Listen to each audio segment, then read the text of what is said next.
Bombole di CO2 in diversi formati.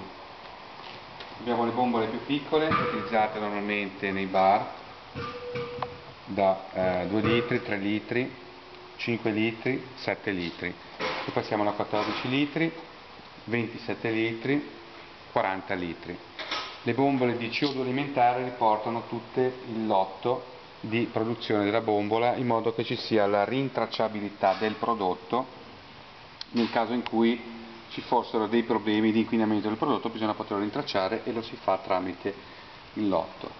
La CO2 ha diversi utilizzi, viene utilizzata da molti anche per la salatura a filo continuo, per il ferro, oppure viene utilizzata dagli idraulici in bombole normalmente da 14 litri per congelare le tubazioni dell'acqua e poter scaricare tranquillamente, cioè senza scaricare gli impianti si possono smontare tranquillamente i termosifoni.